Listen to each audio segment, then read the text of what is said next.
हम लोग किस तरह से इन्वेस्ट कर सकते हैं।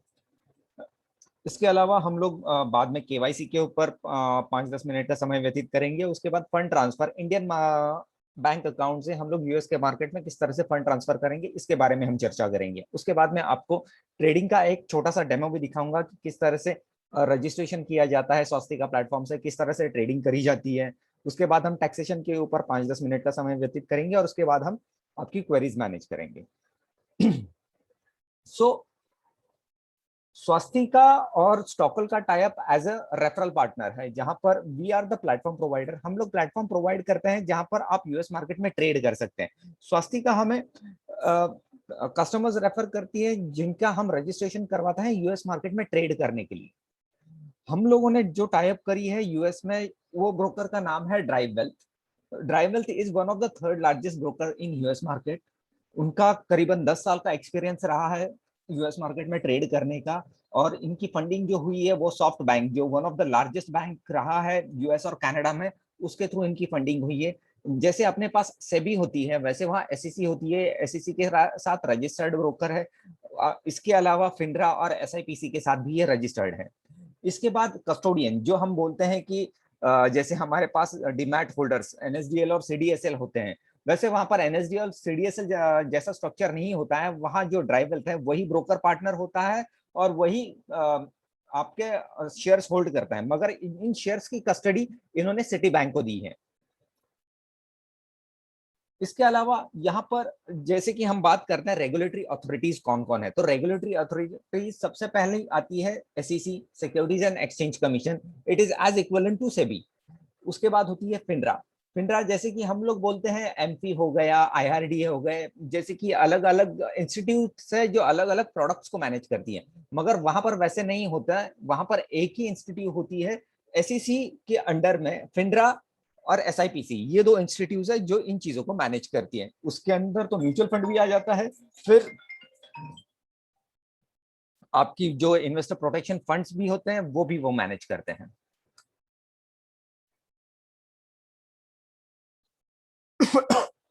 ये स्टॉकल ने ये स्वास्तिका के साथ टाई अप करके ये प्रोडक्ट क्यों लॉन्च किया, तो इसका कॉन्टेक्स्ट ये रहा है कि एलआरएस स्कीम जो आरबीआई ने लॉन्च की थी इंडियन इंडिविजुअल को पैसा रेमिट करने के लिए बाहर देश में, जहां पर वो 2.5 लाख करीबन यूएस डॉलर एनुअली रेमिट कर सकता है कोई भी ओवरसीज कंट्री में।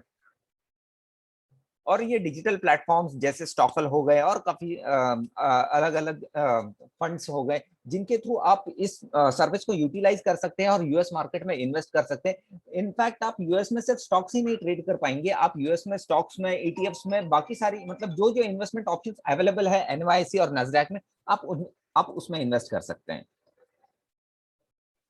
मगर सबसे पहला सवाल ये आता है कि हमको मतलब हम इंडियन मार्केट में हम इतना पैसा बना लेते हैं, हमको सही में यूएस मार्केट में पैसा लगाना चाहिए क्या नहीं लगाना चाहिए। यूएस मार्केट कितना मतलब यूजर फ्रेंडली होगा इंडियन इन्वेस्टर्स के लिए और कितने ज्यादा रिटर्न्स हमें दे सकता है। तो उसके लिए आप सिर्फ ये देख लीजिए कि यूएस मार्केट जितना भी मार्केट पूरी दुनिया में, वो चाहे कॉस्पी हो जाए या फिर लंदन स्टॉक एक्सचेंज रहे, हैंगसेंग रहे, इंडियन स्टॉक एक्सचेंजेस है, इन जितने भी स्टॉक एक्सचेंजेस में जितनी सारी कंपनीज है उसमें से 54% का कैपिटलाइजेशन अकेला एनवाईसी और नैस्डैक लेके बैठा है। तो इसके पास जितनी भी कंपनीज है 54% कंपनीज, उन सबकी मतलब थोड़ी बहुत मतलब सब्सिडरीज रहे या कोई भी सिस्टर कंसर्न कंपनीज रहे, ये जो तो रूट से इन सारे स्टॉक एक्सचेंजेस में लिस्ट है। यहाँ पर देखिए आपको यहाँ पर अंदाजा आ जाएगा कि मतलब यूएस और नैस्डैक, एनवाईसी और नैस्डैक कितने बड़े स्टॉक एक्सचेंजेस है मार्केट कैपिटलाइजेशन के हिसाब से। तो यहाँ पर जो फिगर्स आप देख रहे हैं ये 21,000 ट्रिलियन में है। ये जापान स्टॉक एक्सचेंज आप देखिए 5,000 ट्रिलियन, शंघाई, हांगकांग, यूरोनेट हो गया, शेंजन हो गया, बीएससी देख लीजिए एकदम नीचे आप देखेंगे तो बीएससी आपको नजर आता होगा यहाँ पर। बीएससी है 1.7 थाउजेंड ट्रिलियंस का।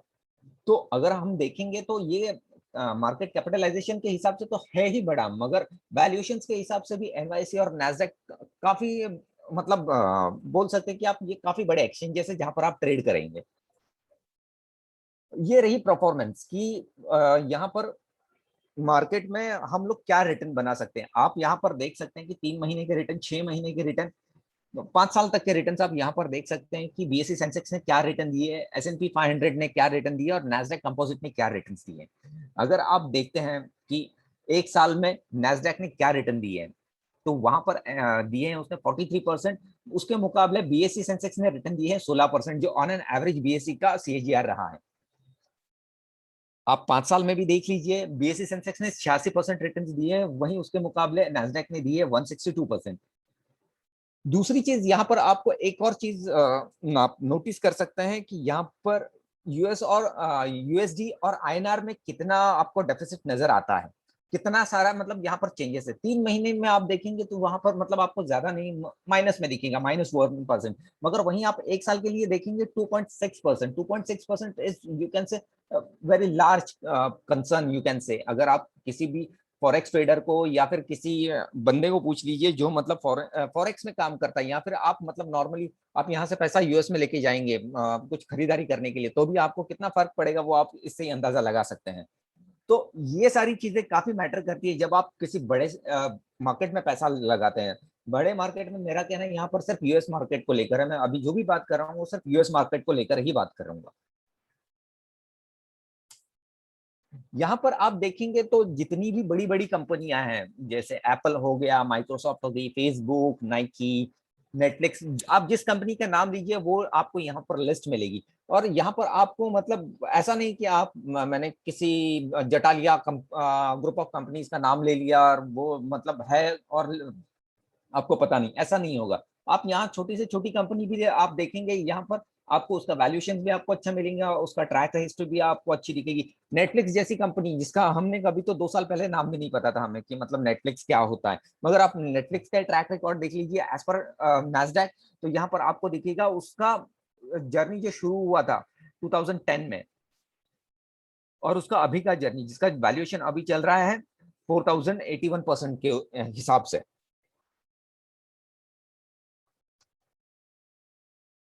यहाँ पर एक और चीज मैं बताना चाहूंगा कि हम जहाँ जब भी यूएस मार्केट की बात करते हैं तो हम कभी कभी सोचते हैं कि हमको सिर्फ यूएस मार्केट में नहीं इन्वेस्ट करना चाहिए, हम बाकी के मार्केट्स क्यों नहीं देखते हैं। तो अगर हम ये बात करते हैं तो एक चीज आप यहाँ पर नोटिस कर सकते हैं कि जितनी भी कंपनीज है दुनिया में, वो अगर मैं बात करूं अलीबाबा, अलीबाबा भी किसी ना किसी रास्ते यूएस मार्केट में लिस्टेड है, एडीआर जीडीआर रूट के थ्रू, या फिर मैं ब्लूमबर्ग या फिर बीबीसी की बात करूं वो भी किसी ना किसी रूट के थ्रू इस मार्केट में लिस्टेड है। तो आप यूएस मार्केट को अप्रोच करते हैं या यूएस मार्केट में आप इन्वेस्ट करते हैं तो आप इनडायरेक्टली इन सारी इकोनॉमीज में इन्वेस्ट करते हैं। अगर आप सोचते हैं कि चाइनीज इकोनॉमी ज्यादा बढ़ रही है, मुझे चाइना में इन्वेस्ट करना चाहिए, आप बोलते हैं कि मुझे जापानीज इकोनॉमी में इन्वेस्ट करना चाहिए क्योंकि यूएस ज्यादा बढ़ रही है, मगर आप जब यूएस मार्केट में इन्वेस्ट करते हैं तो आपको वहां के भी जितनी सारी कंपनीज है वहां पर भी आप इनडायरेक्टली यहां से इन्वेस्ट कर सकते हैं। तो यहाँ पर काफी सारी चीजें जो हम लोग इसमें कंसिडर करते हैं किसी को अगर इन्वेस्ट करना है। अगर मैं बात करता हूँ किसी को कि किसी ने बोला कि मुझे अमेजोन बाय करना है जिसका वैल्यूएशन अभी समझ लीजिए कि $2800 चल रहा है, $2800 चल रहा है, तो एज एन इंडियन इन्वेस्टर मैं $2800 तो नहीं लगा सकता उसमें। तो मैं वहां पर एक चीज कर सकता हूँ कि मैं वहां पर उस शेयर का आधा या फिर पौना शेयर में उसका खरीद सकता हूँ, जिसको हम लोग बोलते हैं फ्रैक्शनल शेयर्स। तो मतलब मेरी उतनी अफोर्डेबिलिटी है, अगर मैं चाहूँ मुझे $100 का अमेजोन बाय करना है तो मैं $100 का अमेजोन बाय कर सकता हूँ, अगर मुझे $100 का टेस्ला बाय करना है तो मैं $100 का टेस्ला बाय कर सकता हूँ। इसके ऊपर जो मतलब इन सारी चीजों के ऊपर एक अच्छी चीज इन्होंने हमें प्रोवाइड की है, that is insurance account security $5 lakh तक की। अगर कुछ भी गड़बड़ी हो जाती है, कंपनी डिफॉल्ट कर जाती है या कंपनी में कुछ इरेगुलरिटीज आ जाती है, तो हमें एसआईपीसी के थ्रू $5 लाख तक का इंश्योरेंस प्रोवाइड किया जाता है। अगर बात करूं मतलब इन सारी चीजों को अगर मैं समराइज करूं या फिर मुझे सिर्फ पॉइंटर्स में अगर बात करनी है, तो सबसे पहला पॉइंट मेरा ये रहेगा कि एक्सेस टू बिगर मार्केट। जैसे कि मैंने आपको बोला कि 54% मार्केट कैपिटलाइजेशन होने वाला ये सबसे बड़ा मार्केट है। लिक्विडिटी एडवांटेजेस, इसमें लिक्विडिटी के काफी सारे पैमाने अवेलेबल है। मतलब आप अगर देखेंगे कि मतलब आपको सिर्फ शेयर्स में नहीं, आप इसको लिक्विडेट कर सकते हैं, आप इसको ईटीएफ के द्वारा लिक्विडेट कर सकते हैं, एडीआर रूट, जीडीआर रूट के थ्रू आप इसमें लिक्विडिटी आप पा सकते हैं। पोर्टफोलियो डाइवर्सिफिकेशन ये सबसे बड़ा अहम मुद्दा रहेगा इस पूरे टॉपिक का, क्योंकि हम लोग जितना भी पैसा इन्वेस्ट करते हैं अभी तक, मतलब जो या क्यों तरीके से हम लोग सिर्फ इंडियन मार्केट में ही इन्वेस्ट करते हैं। अगर मैं बात करूं, अगर एफडीआई रूट के थ्रू पैसा आने वाला जो रहता है, मोस्टली कहाँ से आता है एफडीआई रूट से पैसा, तो बट ऑब्वियसली वो यूएस मार्केट से अपने इंडियन मार्केट में इन्वेस्ट होता है। तो अगर एफडीआई ने पैसा देना बंद कर दिया, या अमेजॉन या फिर कोई भी सिस्टर कंसर्न कंपनी है जिसमें कुछ गड़बड़ी हो गई, तो अब एनवाईएसई या नैस्डैक में अगर कुछ भी थोड़ा सा उछाल आता है या फिर वो नीचे आ जाता है, तो उसका प्रभाव हमारे इंडियन मार्केट पे पड़ता है। मगर वही आप उल्टा देखेंगे कि कितना भी इंडियन मार्केट या बीएसई एनएसई नीचे चले जाए, उसका प्रभाव आपको वहां के मार्केट पे नहीं देखने मिलेगा। तो वो जो कोरिलेशन होता है इंडियन इकोनॉमी का और यूएस इकोनॉमी का, वो आपको मतलब यहाँ पर देखने नहीं मिलेगा। वो सबसे बड़ा फायदा आपको यहाँ पर हो सकता है। और पोर्टफोलियो डाइवर्सिफिकेशन, जैसे कि मैंने बोला कि यहाँ पर सिर्फ आप इंडियन इकोनॉमी में इन्वेस्ट कर रहे हैं, वहां पर आपको array of investment, array of companies में आप वहां पर इन्वेस्ट कर पाते हैं। परफॉर्मेंसेस, जैसे कि मैंने आपको परफॉर्मेंस दिखाया, 86% तक का ग्रोथ आप उस मार्केट में देख सकते हैं। आप कहीं पर भी इन्वेस्ट कीजिए, एनवाईसी या नैस्डैक में, कोई भी स्टॉक में, तो आपको मतलब जितना अपना सेंसेक्स का हम लोग बोलते हैं कि सीएजीआर है, उसके हिसाब से आपको वहां पर आप कह सकते हैं 25% का मिनिमम तो आपको ग्रोथ दिख ही सकता है। स्ट्रक्चरल एजेस जो मैंने आपको बताया कि आप फ्रैक्शनल स्टॉक्स वहां पर बाय कर सकते हैं, आपको इन्वेस्टर प्रोटेक्शन फंड के थ्रू आपको 5 लाख तक का आपको इंश्योरेंस मिल जाता है जितनी भी आपकी होल्डिंग्स है उसके ऊपर। ये प्लेटफॉर्म के बेनिफिट क्या है, जैसे कि हम लोग बोल रहे हैं कि ये सारी चीजें हैं कि मतलब क्यों इन्वेस्ट करना चाहिए, क्या है इन्वेस्ट करने के पैमाने, और मतलब किस हिसाब से इन्वेस्टमेंट होती है और इन्वेस्टमेंट करने के क्या क्या फीचर्स हैं। तो जैसे कि प्रोडक्ट फीचर मैंने आपको बोला कि ये स्वास्थ्य के प्लेटफॉर्म से आप जब भी इन्वेस्ट करते हैं, तो यहाँ आपको कोई ऐसा मिनिमम बैलेंस नहीं है कि आपने ओपन करने के लिए आपको ट्रांसफर करना है या अकाउंट ओपनिंग चार्जेस आपको पे करनी है। जितने भी प्राइसिंग प्लान्स है जो भी है हमारे, काफी कॉम्पिटिटिव है और काफी ट्रांसपेरेंट है, जो आपको मैं अभी आपको दिखा दूंगा कि मतलब किस तरह के हमारे प्राइसिंग प्लान्स वगैरह हैं। प्लेटफॉर्म में हम लोगों ने इसमें काफी सारी चीजें डाली है एज पर इन्वेस्टर प्रोस्पेक्टिव की, मतलब किसी को अगर बाय करना है, अगर कोई सोचता है कि मुझे सिर्फ फार्मा स्टॉक में ही इन्वेस्ट करना है, तो वो सिर्फ फार्मा स्टॉक्स ही देख पाएगा, फार्मा स्टॉक्स का परफॉर्मेंस देख पाएगा, फार्मा स्टॉक का आगे जाके क्या भविष्य है वो उसमें देख पाता है। फ्रैक्शनल शेयर्स जो मैंने आपको अभी थोड़ा समय पहले बताया कि आपको अगर $100 का आपको शेयर बाय करना है, $100 का शेयर बाय कर सकते हैं। आपको फ्रैक्शंस में बाय करना है, फ्रैक्शंस में बाय कर सकते हैं। हमारे पास एक और प्रोडक्ट है जिसको हम लोग स्टैक्स बोलते हैं। Stacks is you can say it is similar to ETF और पीएमएस काइंड ऑफ थिंग्स। ये हम लोग ने एक कंपनी है ग्लोबल एक्स करके, जो मेरे एसेट ने फॉर्म की है यूएस में सिर्फ पीएमएस मैनेज करने के लिए। उन्होंने ये स्टैक्स बनाया, और ये स्टैक्स जॉन मेयर्स करके, जो वहां के जो सबसे बड़े व्यक्ति हैं जो सिर्फ पीएमएस मैनेज करते हैं, उनके थ्रू ये स्टैक्स बनाए गए हैं, और वो इन स्टैक्स को रिबैलेंस करते हैं। तो स्टैक्स एक हमारा ऐसा प्रोडक्ट है कि जहां पर मतलब आप देखेंगे कि ज्यादातर अट्रैक्शन इंडियन इन्वेस्टर्स का स्टैक्स में ही है। और जितनी सारी प्रोसेसेस है जो हम लोगों ने बनाई है, तो प्रोसेस सब लगभग क्या पूरी तरह से 100% डिजिटल ऑनबोर्डिंग है। तो मैं अभी आपको जब भी ऑनबोर्डिंग का प्रोसेस दिखाऊंगा, तो आपको ऐसे लगेगा कि ये मैं अकाउंट ओपन कर रहा हूँ या जीमेल अकाउंट ओपन कर रहा हूँ, कि इस तरह से सिंपल और काफी सीधा प्रोसेस है। तो अभी मैं आपको लेके चलता हूँ स्वास्तिका के प्लेटफॉर्म पे, जहां पर ऑनबोर्डिंग किस तरह से होती है वो आपको दिखाऊंगा। प्राइसिंग प्लान्स कौन से ऑफर होते हैं वो आपको वहां पर मालूम पड़ेगा, और किस तरह से ट्रेड होता है वो मैं आपको दिखाऊंगा। Abhishek ji, any doubt in flow? मैं स्लो जा रहा हूँ या फास्ट जा रहा हूँ? Any input you want to give? नहीं सर, बहुत अच्छा चल रहा है। और आपके जो भी डाउट्स हैं सभी ऑडियंस से मैं रिक्वेस्ट करना चाहूंगा, तो आप मीन वाइल भी आप चैट बॉक्स पे शेयर कर सकते हैं। अदरवाइज हमारा जो 1-to-1 जो डिस्कशन क्वेरी राउंड है वो तो अभी हो गई सेशन खत्म होने के बाद में। आपको अगर meanwhile during the presentation आपको कोई भी डाउट आता है, you can type in chat box. Thank you. Nilesh ji, continue please. या थैंक यू। सो अभी हम स्टॉक स्वास्तिका के प्लेटफॉर्म पे जाते हैं और वहां पर हम लोग एक नया अकाउंट ओपन करके आपको दिखाऊंगा मैं कि किस तरह से अकाउंट ओपनिंग प्रोसेस होती है और किस तरह से कोई इंडियन इंडिविजुअल इसको ऑपरेट कर सकता है। सबसे पहला मैंने मेरा नाम डाला, मोबाइल नंबर डाल दिया यहाँ पर।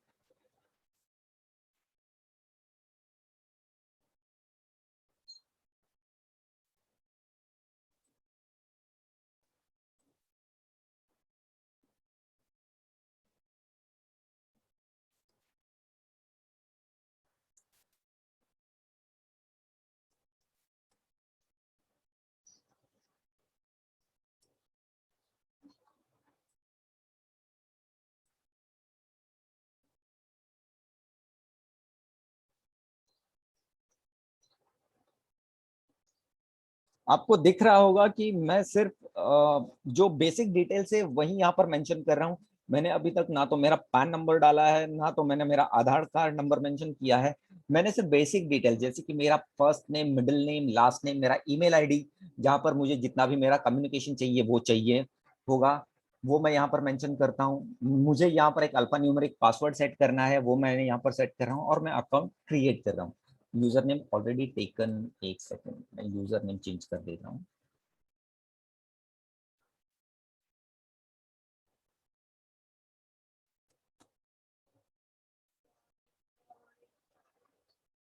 अभी यहाँ पर मुझे एक वेरिफिकेशन कोड डालना होगा जो मेरे ईमेल आईडी पे आता है।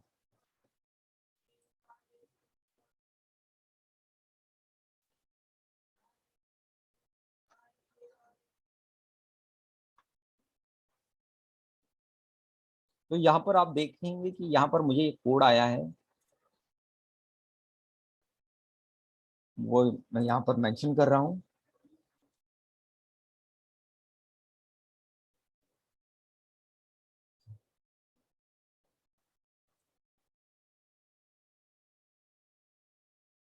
आप यहाँ पर देखेंगे कि एक प्लान यहाँ पर मेंशन किया हुआ है, वो है 4999 का, जो जिसमें हम लोग अभी 50% आपको यहाँ पर डिस्काउंट का आपको अभिषेक जी बता पाएंगे मेरे से अच्छा। तो ये प्लान है जिसमें मुझे क्या क्या प्राइसिंग मुझे फेस करनी पड़ेगी, या मैं ट्रेड करूंगा तो मुझे क्या क्या देना पड़ेगा। जैसे मैंने आपको बोला कि 0% अकाउंट ओपनिंग फीस है, यहाँ पर मुझे अकाउंट ओपनिंग में कोई पैसा नहीं देना है। जो भी मैं यहाँ पर दे रहा हूँ that is the only annual subscription charges, that's it. ये और ये भी मेरे, अगर आप देखेंगे कि ये मेरे तरह से पूरी तरह मतलब क्या क्या फीचर्स है ये एनुअल में सब्सक्रिप्शन प्लान में, मैं वो भी आपके साथ डिस्कस करूंगा और वो भी मैं आपको बताऊंगा। ये एक बार मैंने सेलेक्ट कर लिया, मेक पेमेंट करने के बाद ये मैं यहाँ पर कंटिन्यू आप यहाँ करता पे हूँ। जो कूपन हाँ। पेस्ट कर दीजिएगा, पेमेंट जीरो हो जाएगा। अभी एक जो सेकेंड। ऑफर चल रहा है लॉन्च। हाँ, हाँ। ये कूपन कोड मैंने सेलेक्ट कर लिया।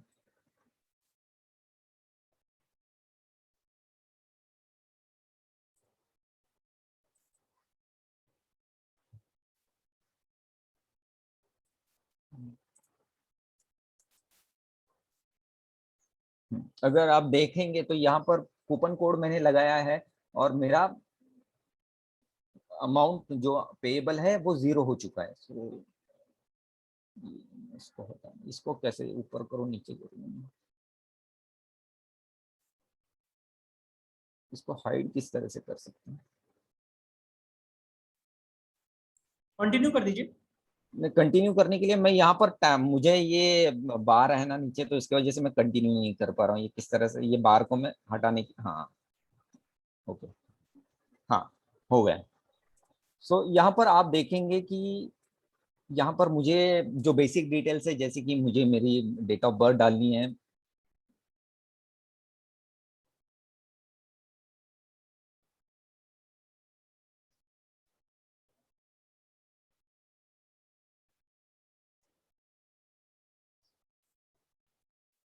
मैंने मेरी डेट ऑफ बर्थ डाली, मैंने मेरा एड्रेस मेंशन कर दिया,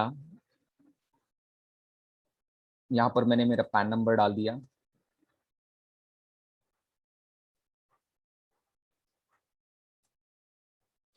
उसके बाद यहाँ पर आप देखेंगे कि रिस्क टॉलरेंस, ये चीज मुझे कस्टमर को प्रोफाइल करने के लिए, मतलब प्लेटफॉर्म को कस्टमर प्रोफाइल करने के लिए और उसको उसके हिसाब से फिर ऑफरिंग्स देने के लिए काम आती है।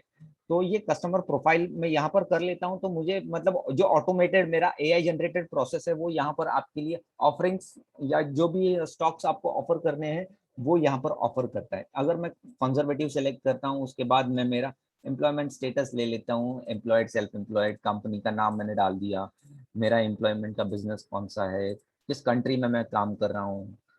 तो NRI can also invest through our platform. NRI के लिए भी सेम प्रोसेस है, उसके लिए भी कोई अलग प्रोसेस नहीं है। जो प्रोसेस हम अभी कर रहे हैं वही प्रोसेस एनआरआई के लिए भी रहेगा। मेरा इन्वेस्टमेंट ऑब्जेक्टिव क्या है वो यहाँ पर मुझे मेंशन करना है, मेरा इनकम वगैरह ये सारी चीजें जो बेसिक रहती हैं वही मुझे यहाँ पर मेंशन करनी है। ये सारी चीजें जो कंप्लायंस रिलेटेड होती है, जैसे कि आप किसी कंपनी के डायरेक्टर हो, पॉलिटिकली एक्सपोज्ड हो या किसी ब्रोकरेज फर्म में काम करते हो, तो ये सारी चीजें मेंशन करनी होती है। उसके बाद आप टर्म्स और कंडीशंस, आपको अगर पढ़ना है तो आप इसके ऊपर क्लिक कर दीजिए, आपको टर्म्स और कंडीशंस दिख जाएगी जो भी आपको पढ़नी है। उसके बाद मैं नेक्स्ट करता हूँ। नेक्स्ट करने के बाद मुझे यहाँ पर सिग्नेचर करना है। सिग्नेचर मतलब आपका जो भी आप आईडी दे रहे हैं, मोस्टली मेरा सजेशन ये रहेगा कि आधार के ऊपर आपका जिस तरह का नाम है आप उस तरह का ही आप यहाँ पर साइन कर दीजिए। जैसे कि मेरा नाम मैं आधार पे है उस तरह का मैं मेरा नाम दे रहा हूँ, ये मेरा डिजिटल सिग्नेचर रहेगा। और यहाँ पर मैंने क्रिएट अकाउंट कर दिया। यहाँ पर मुझे डॉक्यूमेंट्स अपलोड करने हैं।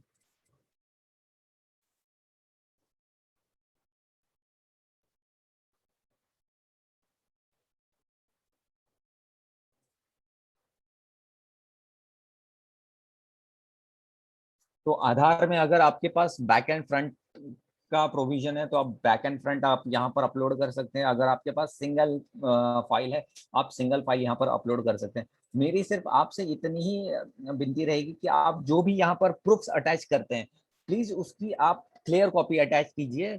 क्लियर और कलर कॉपी रहेगा तो और बेहतर होगा। तो वो हमको या फिर जो ड्राइवर टीम है जो एप्लीकेशन को वेरीफाई करती है उनके लिए काफी आसान हो जाता है वेरीफाई करने के लिए। एक बार आप यहाँ पर डॉक्यूमेंट अपलोड कर देते हैं, आपको यहाँ पर सिर्फ अपलोड का बटन क्लिक करना है।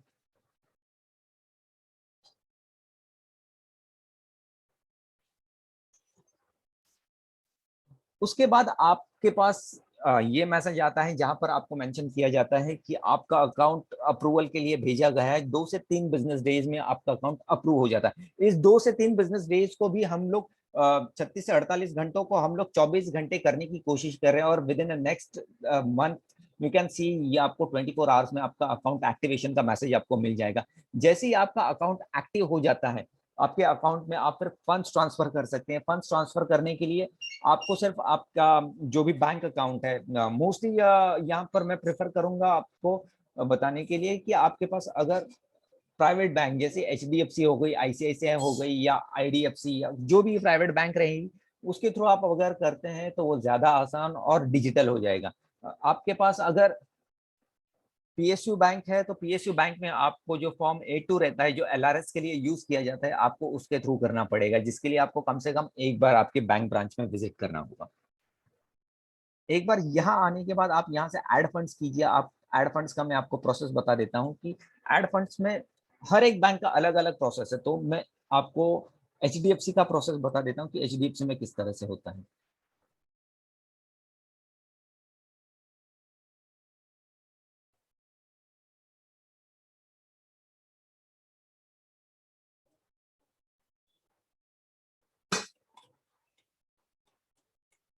जैसे कि मैंने बोला अभी आपको फंड्स ट्रांसफर करने हैं, तो फंड्स ट्रांसफर करने हैं तो एचडीएफसी का जिसका भी बैंक अकाउंट है वो अपने नेट बैंकिंग के थ्रू आप नॉर्मली जैसे डोमेस्टिक फंड ट्रांसफर करते हैं बेनिफिशियरी ऐड करके, उसी तरह से आपको यहाँ पर देखेंगे आपको बेनिफिशियरी ऐड करना है। बेनिफिशियरी ये रेमिट नाउ में आपने बेनिफिशियरी में डाल दिया। नीलेश जी आपका स्क्रीन नहीं दिख रहा अभी, वो एस पेन वाला स्क्रीन दिख रहा है अभी आपको। ओके एक सेकेंड एक सेकेंड, अभी विजिबल है? यस यस अभी विजिबल है, करेक्ट। ओके मैं एक काम करता हूँ नीलेश जी, मेरा ऑलरेडी जो अकाउंट एक्टिव है, जैसे हाँ कि आपने बताया कि वो 2 से 3 दिन में अकाउंट एक्टिव हो जाता है, अकाउंट एक्टिव होने के बाद कैसा दिखाई देता है और कैसे आपको फंड ऐड करना है, तो मेरा स्क्रीन शेयर कर रहा हूं मैं, मेरा अकाउंट ऑलरेडी एक्टिव है। बिल्कुल बिल्कुल। तो बात का प्रोसेस अपन दूसरे अकाउंट से देख लेते हैं जो एक्टिव हो चुका है। Okay okay.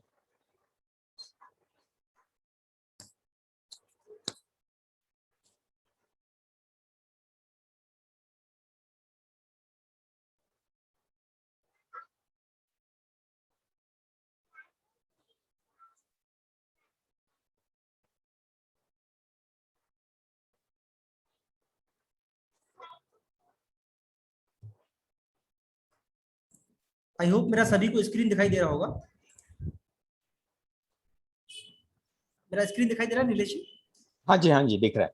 तो अब इस 2 से 3 दिन बाद आपका अकाउंट है वो एक्टिव हो जाता है। जो आपने यूजर नेम बनाया था उससे आप लॉग इन कर सकते हैं यहाँ पर। उसके बाद आपका पासवर्ड आप डालेंगे। अब आप नीलेश जी यहाँ से एक्सप्लेन कर सकते हैं फंड ट्रांसफर और ट्रेडिंग कैसे होती है। ओके। सो अगर किसी को फंड ट्रांसफर करने हैं अपना इस प्लेटफॉर्म से, तो ऐड फंड्स, ये जो ऑप्शन यहाँ पर दिख रहा है, आप यहाँ पर क्लिक कीजिए। आपको कितने फंड्स ऐड करने हैं आप यहाँ पर अमाउंट मेंशन कर दीजिए। समझ लीजिए $100 आपने डाल दिए, ऐड कीजिए इसको। पर यहाँ पर एक मेंशन है कि वन टाइम चार्ज $5, इसके बारे में बता दीजिएगा। हाँ, सो ये जो वन टाइम चार्ज जो यहाँ पर आपको दिख रहा है, this is charge by US government. ये आपको सिर्फ पहली बार आप जब भी फंड ट्रांसफर करेंगे आपको ये $5 का चार्ज आपको एज यूएस गवर्नमेंट फीस आपको पे करना है।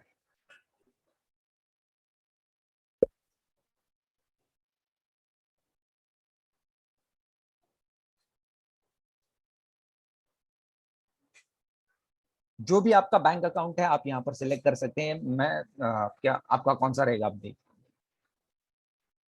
एचडीएफसी आपने सेलेक्ट कर लिया। आपको यहाँ पर ऑप्शन दिया जाता है कि आपको ऑनलाइन करना है ऑफलाइन करना है। ऑफलाइन में आप जाते हैं तो यहाँ पर फॉर्म जनरेट होता है, जिसको मैंने अभी बोला कि आपको A2 फॉर्म, तो आपको नीचे एकदम नीचे आपको जाएंगे, आपको यहाँ पर दिखेगा। तो यहाँ पर हम लोग फॉर्म पिकअप एंड ड्रॉप का फैसिलिटी भी प्रोवाइड करते हैं। तो यहाँ पर आपको वो डिटेल्स मेंशन करने हैं कि आपके घर से कब फॉर्म पिकअप करना चाहिए और कब मतलब कौन से जो जिस ब्रांच में आपको देना है उस ब्रांच का आपको IFSC कोड मेंशन करना है, जहाँ से हम लोग ब्रांच का एड्रेस फेच करते हैं।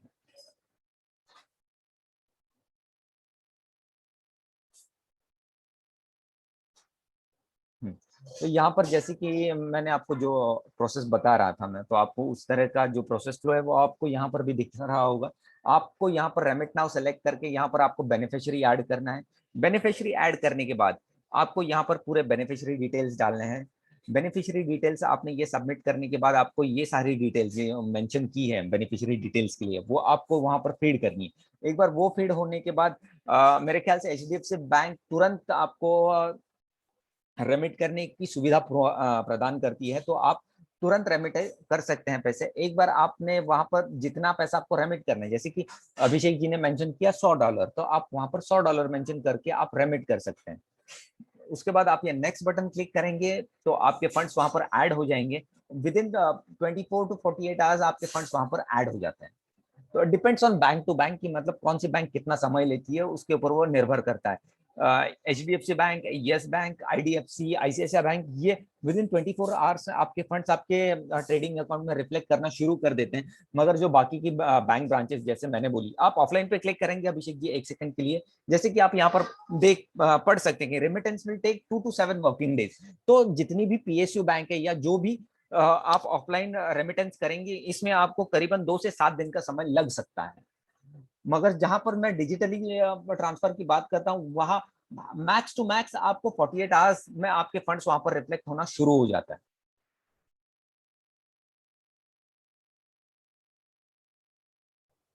सो अभी एक बार आपने फंड्स ट्रांसफर कर दिए तो उसके बाद आप अकाउंट ट्रेड करने के लिए आपका एक्टिव हो जाता है। तो यहाँ पर आप देखेंगे तो अभिषेक जी के स्क्रीन पे आपको दिख रहे होंगे कि सबसे पहले स्टैक्स दिख रहे हैं।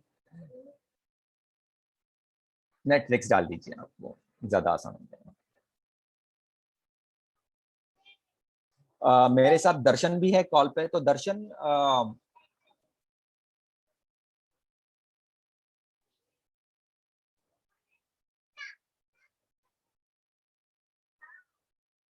हाँ, तो अभी यहाँ Hello. Hello Darshan. Hi, Nilesh. Abhishek ji, good evening. Hello, everyone. Hi, good evening, good Uh, evening. just to introduce myself, मैं बिजनेस डेवलपमेंट टीम में हूँ नीलेश के साथ। हम दोनों बॉम्बे में ही, we are based out of Mumbai office. Sorry, I थोड़ा लेट में ज्वाइन किया, बट आई थिंक नीलेश ने तो थोड़ा is given you little fair idea के केवाईसी ऑनबोर्डिंग कैसे होता है ऑनलाइन और ऑफलाइन। क्विकली हम आपको प्लेटफॉर्म रन थ्रू करके दिखा देंगे इन टर्म्स ऑफ क्या टैब्स है, क्या कैपेबिलिटीज है, क्या फीचर्स है। बिल्कुल। And then obviously we will support the team जब भी जरूरत हो कुछ। क्या नीलेश? या थैंक यू दर्शन। सो अभी आप देख सकते हैं कि अभिषेक जी ने नेटफ्लिक्स के बारे में उनको मतलब अगर एज अ लेमैन मैं बात करता हूँ कि चलो मुझे नेटफ्लिक्स बाय करना है, तो नेटफ्लिक्स बाय करने के लिए क्या क्या पैरामीटर्स होने चाहिए। एज अ लेमैन मैं यहाँ पर देखता हूँ कि मुझे चार्ट दिख रहा है जिसमें पता नहीं क्या क्या दिख रहा है, मुझे तो कुछ समझ में नहीं आ रहा है, ऐसे हो जाता है। मगर आप इस चार्ट को अगर गौर से देखेंगे तो आपको यहाँ पर मालूम पड़ जाएगा कि हम लोग जैसे कि एज एन इंडियन इन्वेस्टर हम लोग इसको बोलते हैं कैंडल स्टिक बार्स, जो हमको स्टॉक का फ्लक्चुएशन बताती है, इसका हाई लो बताती है, कंपनी ने कैसा परफॉर्म किया हुआ है अभी तक, आपको वहां से मालूम पड़ जाएगा। उसके बाद जहां पर अभी अभिषेक जी ने स्क्रॉल किया है, यहाँ पर आपको कंपनी की बैलेंस शीट, इनकम कितना है, कैश फ्लो किस तरह से रहा है, आपको एनुअल और क्वार्टरली बेसिस पे आपको यहाँ पर मालूम पड़ जाता है। अपार्ट फ्रॉम यहाँ पर एक और चीज यहाँ पर मेंशन करना चाहूंगा कि यहाँ पर आपको एनालिस्ट रेटिंग देखने मिलेगी। हम लोगों ने as a Swastika Stockal team ने हम लोगों ने टाई अप किया है यूएस बेस्ड एनालिस्ट टीम जिसका नाम है टिपरैंक्स। तो TipRanks is a group of analyst who analysis stocks on world wide basis. तो ये लोग पूरी दुनिया में है और ये जितने भी एनवाईसी और नैस्डैक के स्टॉक्स हैं इनको ट्रैक करते हैं और उसके बारे में ये अपना ओपिनियन और राय देते हैं कि किस तरह से इसका टारगेट प्राइस होगा, क्या इसमें कर सकते हैं, इसको बाय करना है, सेल करना है और कितने टाइम तक इसको होल्ड करना है। ये इसकी पूरी जानकारी आपको इस टिपरैंक्स के एनालिसिस के थ्रू मिल सकती है। तो अगर आप यहाँ पर देखेंगे कि यहाँ पर इन्होंने कहा है कि आप इसको बाय कर लीजिए और कब तक होल्ड करना है कि नेक्स्ट 12 मंथ्स में ये कितना ऊपर जा सकता है या फिर कितना नीचे जा सकता है, वो आपको यहाँ पर दिख रहा होगा। अपार्ट फ्रॉम दैट कि इसमें इनसाइडर ट्रेडिंग, जैसे कि हम लोग इंडियन मार्केट में बोलते हैं कि बल्क ट्रेड्स कितने हुए हैं, किस मतलब कितने शेयर होल्डर्स ने इसको बल्क में बाय किया, किसने इसको सेल किया है। तो यहाँ पर आप देखेंगे कि डायरेक्टर जो है कंपनी ने, इन्होंने इसको बाय सेल किया हुआ है। तो TipRanks is very much useful tool for an layman और जो एडवांस ट्रेडर है उसके लिए भी। अगर आप यहाँ पर देखेंगे कि यहाँ पर मार्केट ऑर्डर और एडवांस ऑर्डर करके दो ऑप्शन है। मार्केट ऑर्डर जो यूएस मार्केट का टाइमिंग है शाम के 7 बजे से रात के 1:30 बजे तक, तो उस टाइम में आप मार्केट ऑर्डर डाल सकते हैं यहाँ पर। मगर आप अभी फिलहाल इसको नहीं देख पाएंगे क्योंकि मार्केट फिलहाल तो बंद है। तो उसके लिए आप एडवांस ऑर्डर में जा सकते हैं। तो एडवांस ऑर्डर में भी आपको दो ऑप्शन दिखेंगे, एक है लिमिट ऑर्डर और एक है स्टॉप ऑर्डर। तो लिमिट ऑर्डर का जो वैलिडिटी है, लिमिट ऑर्डर आपकी वैलिडिटी है पूरे एक दिन के लिए और स्टॉप ऑर्डर का आपका रहता है, आपका ऑर्डर जब तक एग्जीक्यूट नहीं होता है तब तक उसकी वैलिडिटी रहती है। तो एक यहाँ पर ये मैं मेंशन करना चाहूंगा कि आप जब भी लिमिट ऑर्डर या स्टॉप ऑर्डर डालते हैं तो ये वैलिडिटी आप हमेशा याद रखिए कि आपकी लिमिट ऑर्डर की वैलिडिटी है एक दिन की और स्टॉप ऑर्डर की वैलिडिटी है अंटिल एग्जीक्यूशन।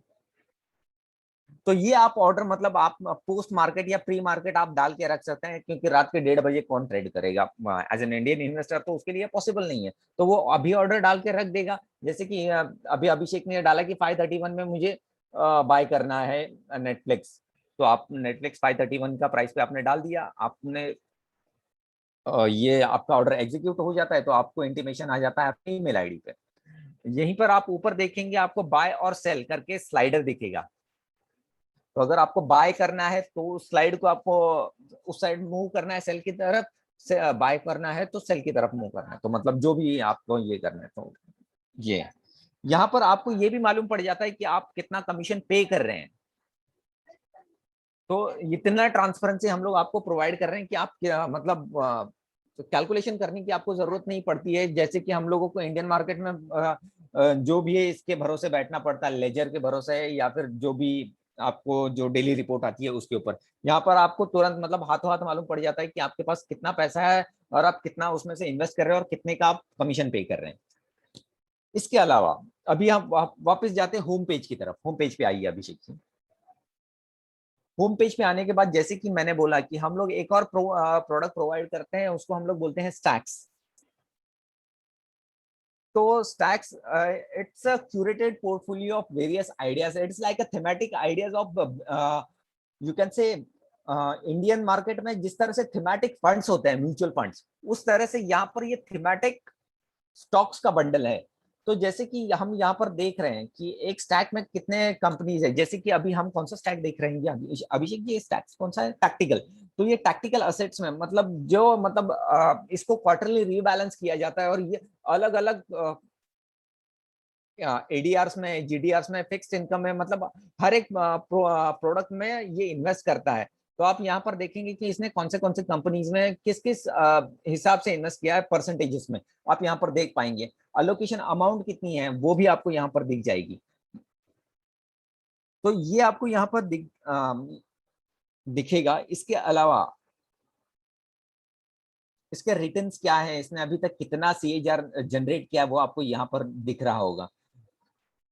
वैसे ही आप कोई और भी स्टैक देख सकते हैं, जैसे कि हेल्थ लीड, तो फार्मा रिलेटेड कंपनीज या हेल्थ रिलेटेड कंपनी जो यूएस मार्केट में लिस्टेड है, उसमें ये स्टैक इन्वेस्ट करता है। तो आपको यहाँ पर दिख जाएगा, जाइडस कैडिला हो गया, एमिरेट्स हो गया, तो ये सारी कंपनीज यहाँ पर आपको दिख जाएगी। तो ये होने से क्या होता है ना कि यहाँ पर ज्यादा हमको रिसर्च या एनालिस्ट के भरोसे पे नहीं बैठना पड़ता है। हम लोगों ने एक स्टैक में पैसा लगा दिया, तो वो जो स्टैक्स मैनेजर है वो पूरा जिम्मेदारी लेता है स्टैक्स को रीबैलेंस करने का और मैनेज करने का। अपार्ट फ्रॉम दैट, रिपोर्ट्स अभी हम देख रहे हैं, तो रिपोर्ट्स में हमको जितनी भी हम लोग बोलते हैं इंडियन मार्केट में, जो लेजर रिपोर्ट हो गया, होल्डिंग रिपोर्ट हो गया, या end of the day report आता है, तो सारा रिपोर्ट्स का हम लोगों ने एक ही पेज पे यहाँ पर आपको दे दिया है। तो जो भी आपको रिपोर्ट जनरेट करनी है, वो रिपोर्ट आपको यहाँ से आपको मिल जाएगी। वो आपकी मतलब होल्डिंग स्टेटमेंट है, या फाइनेंशियल स्टेटमेंट है, या एलआरएस रिपोर्ट है, या ट्रेड कंफर्मेशन, जो भी रिपोर्ट है आपको यहाँ से मिल जाएगी। अभी आते हैं हम लोग दूसरी चीज पे, विड्रॉल फंड्स। विड्रॉ फंड्स के ऊपर आप एक बार जाते हैं तो देख लीजिए। विड्रॉ फंड्स के ऊपर यहाँ पर आपको सर ये ओटीपी आता है, वो आपको यहाँ पर डालना होता है।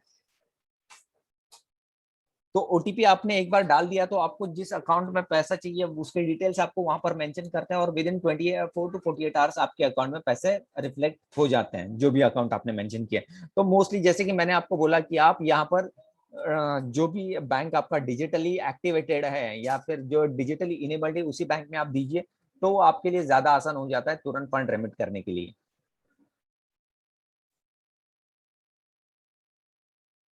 यहाँ पर आपको सिर्फ आप मतलब कोई भी बैंक आप दे सकते हैं, मतलब जो बैंक आपने पहले दिया हुआ है ट्रांसफर के लिए, ऐड फंड्स करने के लिए, उसका वो समझ लीजिए एचडीएफसी। मगर आपको पैसे चाहिए कोटक में, तो आप कोटक के बैंक डिटेल्स आप यहाँ पर डाल सकते हैं। तो ऐसा नहीं कि आपको मतलब एक ही बैंक डिटेल्स में आप सारे ट्रांजैक्शंस करें, आपको अलग अलग बैंक में भी आप ट्रांजैक्शंस कर सकते हैं। अभी आते हैं हम लोग एलआरएस के ऊपर। एलआरएस है क्या, मतलब ये चीज है क्या, और इसके लिए हम लोगों ने इतना बड़ा प्लेटफॉर्म क्यों डेवलप किया है, वो अभी आपको मैं बता देता हूँ। सो एक सेकंड में मेरा स्क्रीन शेयर करता हूँ, आपको फिर आइडिया आ जाएगा कि एलआरएस है।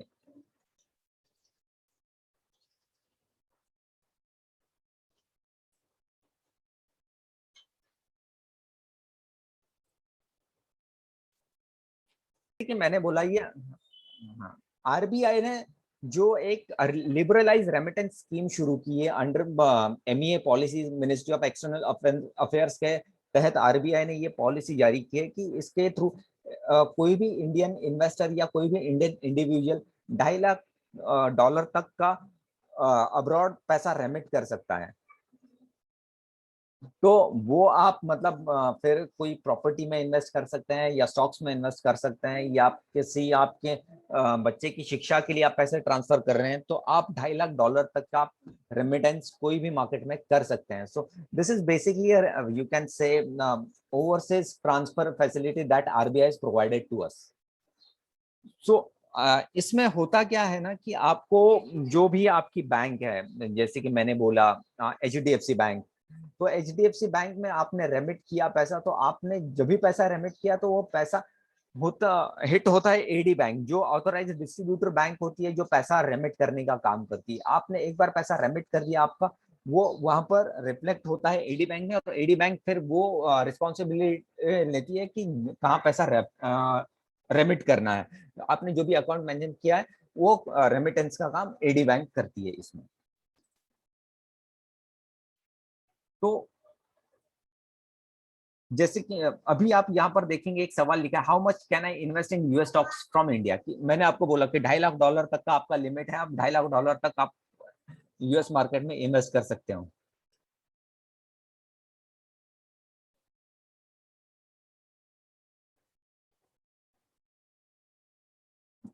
यहाँ पर एक सवाल और देख सकते हैं आप, कि एक पूछ रहा है कि आप $2.5 लाख से ज्यादा का रेमिटेंस कर सकते हैं क्या। नहीं, आप नहीं कर सकते, क्योंकि आपको आरबीआई ने लिमिट ही दिया है $2.5 लाख का, तो आप $2.5 लाख तक का ही आप कर सकते हो। How do I fund my account, तो मतलब जैसे कि मैंने आपको रेमिटेंस का बताया कि आप एचडीएफसी या आईसीआईसीआई बैंक के थ्रू आप किस तरह से रेमिटेंस कर सकते हैं, वो जो हम लोगों ने डेमो में आपको बताया उस तरह से आप रेमिटेंस कर सकते हैं। मगर आपका जैसे $2.5 लाख का लिमिट हिट हो जाता है, आपको इंटीमेशन आ जाता है कि आप इसके इससे ज्यादा आप फंड्स रेमिट नहीं कर सकते हो।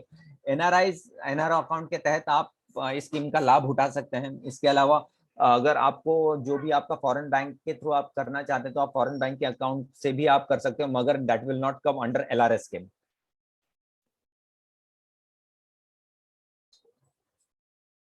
ओके, तो नीलेश जी अब ऑडियंस के क्वेश्चंस ले लें।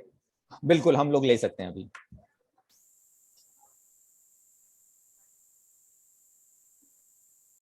ओके, तो मैं सभी लोगों से रिक्वेस्ट करूंगा कि आपके जो भी क्वेश्चंस हैं एक बार आप चैट बॉक्स पे डाल दीजिएगा। अदरवाइज जो बात करके क्वेश्चन करना चाह रहा है वो चैट बॉक्स पे सिर्फ अनम्यूट लिख दें, तो हम उनको यहाँ से अनम्यूट कर देंगे तो अपना क्वेश्चन बोल सकते हैं।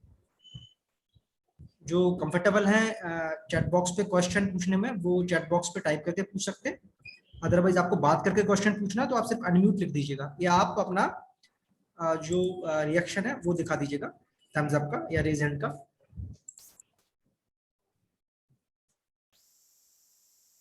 हमारे साथ स्टॉकहोल्ड की टीम है, मिस्टर नीलेश है, मिस्टर दर्शन है, आपके क्वेश्चन के आंसर करने के लिए।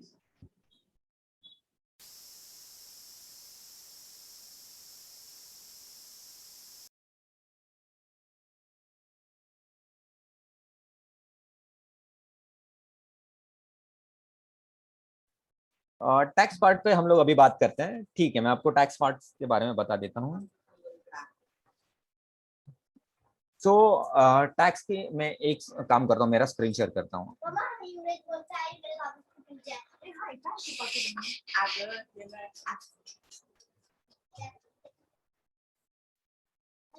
मेरा स्क्रीन दिख रहा होगा अभी आपको। तो अगर हम लोग देखते हैं तो यूएस और इंडिया में डबल टैक्स अवॉइडेंस ट्रीटी है। तो उसके हिसाब से अगर आप जो भी टैक्स आप यूएस में पे किया है आपने, तो आपको इंडिया में उसके ऊपर टैक्स पे करने की जरूरत नहीं है। अगर आपने मतलब कैपिटल गेन्स की बात करूँ है, तो आपको जो शॉर्ट टर्म कैपिटल गेन्स है वो अगर आपने होल्डिंग्स 24 मंथ से कम में होल्ड की है तो आपको शॉर्ट टर्म कैपिटल गेन्स लगेगा। और long term capital gains 24 months and above के लिए आपको लॉन्ग टर्म कैपिटल गेन्स पे करना है। Long term capital gains as usual 20% आपको पे करना है, और शॉर्ट टर्म एज पर आपके जो स्लैब्स है उसके हिसाब से आपको पे करना है। डिविडेंड आप अगर ले रहे हैं, जो भी डिविडेंड आपको मिल रहा है, तो एज पर यूएस लॉ जो भी आपको आता है अमाउंट दैट वुड बी 25% आपको उस पर टीडीएस पे करना है, और वो भी यूएस में आपको पे करना है। और उसके बाद आप उसको इंडिया में क्लेम कर सकते हो विथ उसको फॉर्म को बोलते हैं शेड्यूल FA शायद, जो आप ITR डिक्लेरेशन करते हैं तभी आप। उसके अलावा आपको W8BEN फॉर्म आपको प्रोवाइड होता है ब्रोकर के थ्रू, जो आप टैक्स क्रेडिट के लिए इस्तेमाल कर सकते हैं। इसके अलावा आप जो भी टैक्स आपने यूएस में पे किया है, वही मैं वापस बोलूंगा, आप वो इंडिया में उसके ऊपर ₹1 भी देने की जरूरत नहीं है एज पर DTA एग्रीमेंट। इसके अलावा और कुछ टैक्स रिगार्डिंग क्वेरीज है तो please write me in chat box. Just to add, thanks Nilesh. So basically आपको वहाँ पे कोई टैक्स एप्लीकेबल नहीं है, आपके इंडियन टैक्स लॉस के हिसाब से आपको यहाँ पे टैक्स एप्लीकेबल होता है। और जैसे नीलेश ने बताया शॉर्ट टर्म होता है, तो एज पर द रेगुलर जो शॉर्ट टर्म पे जो कैपिटल गेन जो होता है, और long term is 2 years 24 months, उस पर आपका 20% लगता है। और डिविडेंड का फ्लैट 25% जो डिडक्ट होता है, जो आपको डिविडेंड आता है, वो अमाउंट जैसे अगर आपको $100 डिविडेंड मिला है तो उसके ऊपर आपका फ्लैट 25% जो कटता है वो ऑब्वियसली यूएस गवर्नमेंट लेती है। बैलेंस अमाउंट आपके अकाउंट में क्रेडिट हो जाता है। उसका जो फॉर्म होता है W8 बेन फॉर्म, जो मेरे कलीग ने बताया है, वो आपको मिल जाता है। वो आप यहाँ पे जब आप अपनी टैक्स फाइलिंग करते हैं तो अगर आप वो फॉर्म अटैच करेंगे तो आप उसके अगेंस्ट आपको क्रेडिट ले सकते हैं। ओके, तो एक क्वेश्चन ब्रोकरेज से रिलेटेड आया है। मैं आपको बता दूं कि आपको जो भी आप काम करेंगे टर्नओवर पे, आपको अभी हमने ऑफर एक लॉन्च किया है जो कि आपको अभी सामने दिख रहा होगा। नॉर्मल ब्रोकरेज आपका 50 पैसा है, राइट। टर्नओवर पे आप जो भी काम करते हैं, क्योंकि यहाँ पे इंट्राडे में काम नहीं होता है, जो भी आप काम करते हैं वो डिलीवरी बेस्ड काम होता है। इन्वेस्टमेंट आप कर सकते हो एज पर दी आरबीआई जो आपको रूल्स बताए हैं, उस पर आपका 50 पैसे का ब्रोकरेज लगता है आपके टर्नओवर पर फिलहाल हम अभी आपको 50% एक डिस्काउंट दे रहे हैं। जो भी अकाउंट हमारे पास 30 सितंबर तक ओपन होंगे तो उनमें आपको 25 पैसे के हिसाब से ब्रोकरेज लगेगा, 25 पैसा टर्नओवर पर आपके। और जो हमारे सब ब्रोकर एड ऑन है उनका जो भी शेयरिंग होगा स्वास्तिका से, वो उनका शेयरिंग उस तरीके से एडजस्ट किया जाएगा। और कोई क्वेश्चन हो तो प्लीज आप चैट बॉक्स में लिख सकते हैं।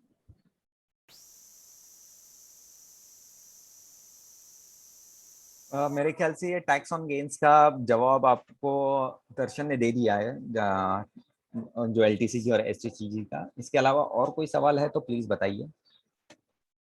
अभिषेक ji, offline we will also share the tax document with you, आपके साथ, या अगर आपको किसी के साथ शेयर करना है प्लीज प्लीज आप शेयर कर दीजिएगा, मैं टीम को भेज दूंगा। Sure sir. एक क्वेश्चन और आया है मिस्टर सौरभ का, प्लीज दर्शन जी आप इसको आंसर करिए। वो डायरेक्टली मेरे पास आया है, मैं आपको बता देता हूँ। Exchange rate would be charged by bank only. Hello, yes, question में लिखा है exchange rates would be charged by bank only. Bank only, because आप जो रेमिट करते हैं, Nilesh correct me if I am wrong, आप जो रेमिट करते हैं ऑब्वियसली वो आपके एलआरएस बैंक में से ही होता है, और थ्रू दी एलआरएस का जो कोड है S0001 जो आरबीआई का कोड है, तो जो वो टाइम का जो एक्सचेंज रेट होगा वही एप्लीकेबल होता है।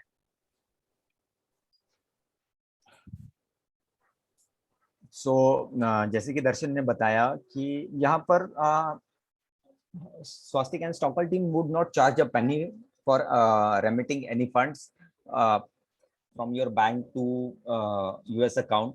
जो भी चार्जेस आपको लगने वाले हैं वो सिर्फ बैंक के चार्जेस हैं, उसके अलावा एक पैसा भी आपको एक्स्ट्रा चार्ज नहीं होने वाला है।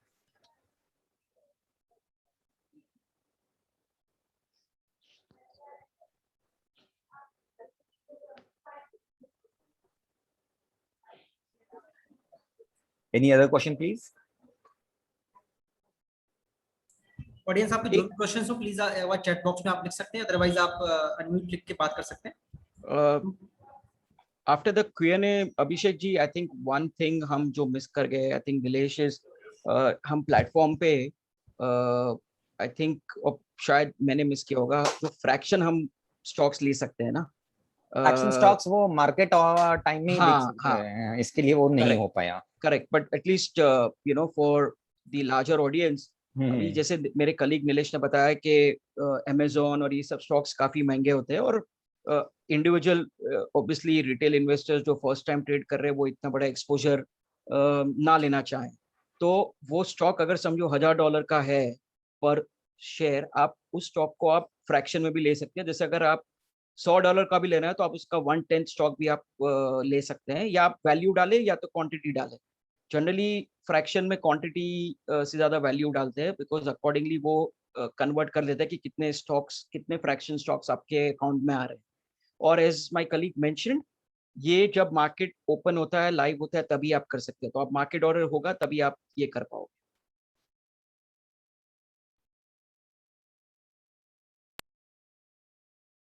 ओके, तो आपके जो भी क्वेश्चंस होंगे बाद में भी आप हमको भेज सकते हैं support@swastika.co.in पे या helpdesk@swastika.co.in पे।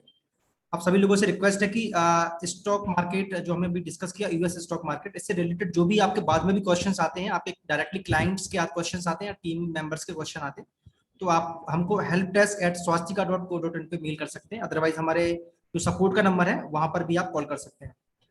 सो I would like to thanks mister Nilesh and Darshan, आपने बहुत अच्छा सेशन किया, बहुत नॉलेज फुल सेशन था, और डेफिनेटली बाद में कुछ क्वेश्चंस बचते हैं और मेरे पास आते हैं तो मैं आप तक रीच आउट करूँ।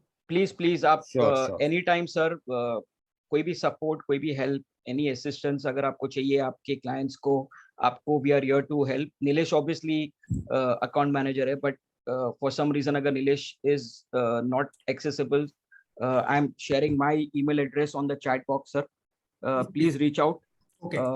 एंड मेरा मोबाइल नंबर भी है, मैं ये डाल रहा हूँ इसमें। स्टार्ट रिक्वेस्ट है कि start taking short small exposures. US market is the most reliable, most sophisticated और most stable है in terms of compliance and all that. हमने काफी देखा है ऑफ लेट रिटेल इन्वेस्टर्स लोग काफी एक्सपोजर ले रहे हैं, अपना पोर्टफोलियो डाइवर्सिफाई कर रहे हैं। We request you to start experiencing this because US market में काफी ग्रोथ है, जो नीलेश ने भी प्रेजेंटेशन में बताया है, and we are here to support. तो कोई भी सपोर्ट चाहिए रहेगा तो please feel to reach out to us sir. Okay, thank you so much team, and Darshan, Mr. Nilesh, thank you so much. Thank you Thank you, so sir. much. Thank you. Thank you. Have a great evening everyone. Bye.